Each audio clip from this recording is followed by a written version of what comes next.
Alright guys, what I'm going to be doing today is discussing in the book of Genesis, Lot and his daughters.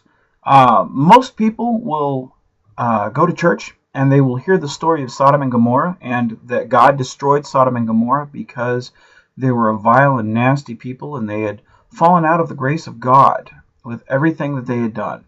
So God decided basically to hit the reset button, and he wasn't going to spare anybody except for Lot and his family, anybody that was righteous in the eyes of God. So let's go ahead and read the story. It's in Genesis, my Bible. It's in Genesis chapter 19. And basically, the story up to that point is two angels walk into town and find Lot. And Lot invites them over to their house and everything, and says, hey, come chill with me, stay the night. The angels say no, and he's like, no, stay with me, come on, like, come chill with me, like, it's cool. So they go over, chill, and then the townspeople go over to Lot's house and they bang on their door, and they're like, hey, let us in. We want to fucking get these angels. We want to fuck them. Again, like I've said, the highest being in the galaxy, the only thing these people can think of is to, have sex with them. So that's really disturbing. However, what's even more disturbing than those things is what Lot's response is.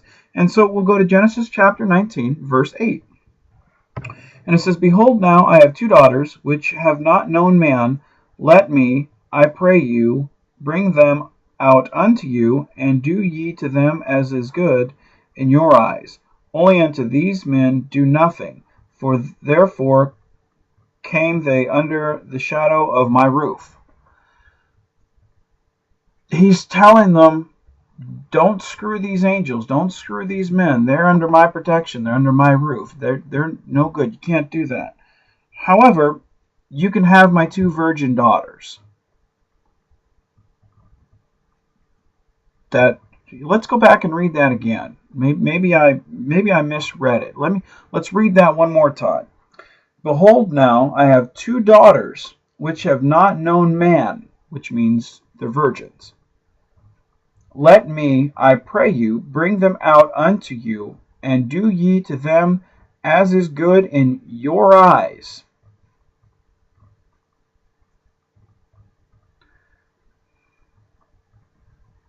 Come on, guys, that makes me sick. For all those perverts out there that are,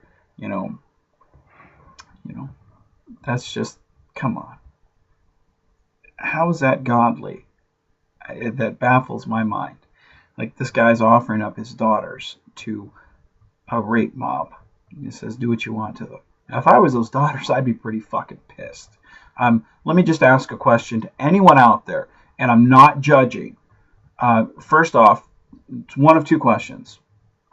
Question one, do you have daughters? If you do, cool, awesome, congratulations. Like, I hope to be a parent one day, so congratulations to you. Question two is, would you ever give them over to a rape mob?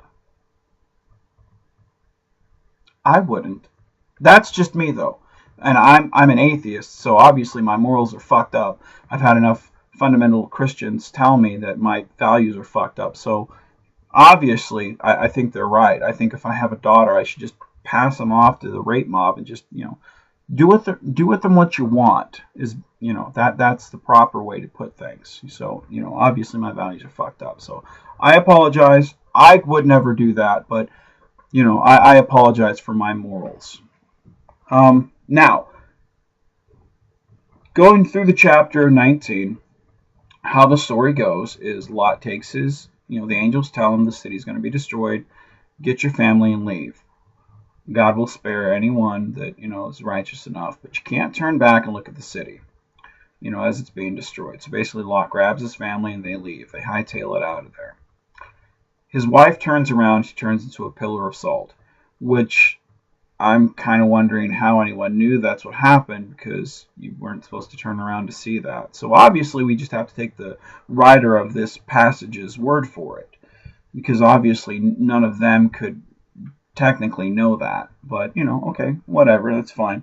But these were the people that God chose to spare. And God, being all-knowing, knew ahead of time, hey, these people, they're worth it, even though we just tried to sell our, get our daughters, fucking, popped for a better word. That's, that's okay. We'll ignore that, whatever. God's in his infinite wisdom does not make mistakes. So obviously that's, again, my fucked up mentality and morals. So God being perfect spared these people because they were worth it. Now, let's go to Genesis chapter 19, and we will read verse 30, and we'll go ahead and finish the rest of the chapter. It's some pretty interesting reading here. So let's go ahead and just read.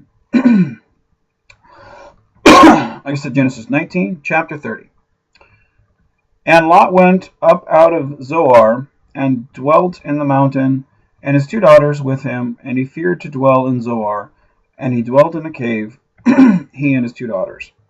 And the firstborn said unto the younger, Our father is old, and there is not a man in the earth to come in unto us after the manner of all the earth. Come, let us make our father drink wine, and we will lie with him, and we may preserve seed of our father. And they made their father drink wine that night, and the firstborn went in and lay with her father. And he perceived not when she lay down, nor when she arose.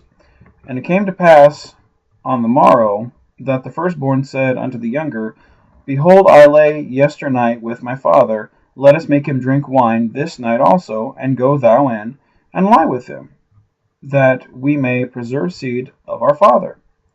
And they made their father drink wine that night also, and the younger arose, and lay with him. And he perceived her not when she lay down, nor when she arose. Thus were both the daughters of Lot with child by their father. And the firstborn bare a son, and called him Moab.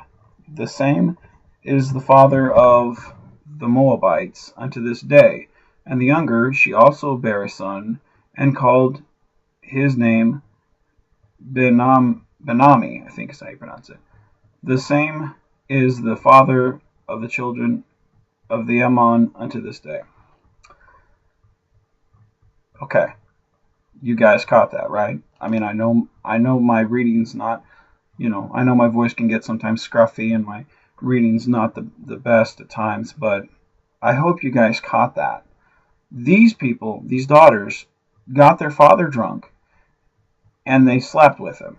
They had sex with their father, which is it's kind of, ironic considering what he tried to do to them early in the chapter with, the rape mob. But they both raped their father. They got him drunk, raped him, and bore children. Both of them. And these are the people that God, said were worthy of being spared, because the rest of the town were nothing but sexual deviants, whoremongers, just the worst of the worst. And as I look at Lot and his family, I just, wow. So I have one question for all of you that say that the Bible is full of moral code. Show me where my morals are worse than what Lot and his family have done, and how they are. Show me how I'm going to hell because my opinion differs from what these people think and what these people have done. Show me the justification, because I don't see it. The whole thing's fucked up, and it just it makes God to be like the biggest sexual pervert that there is, because he's the only one that finds this justified.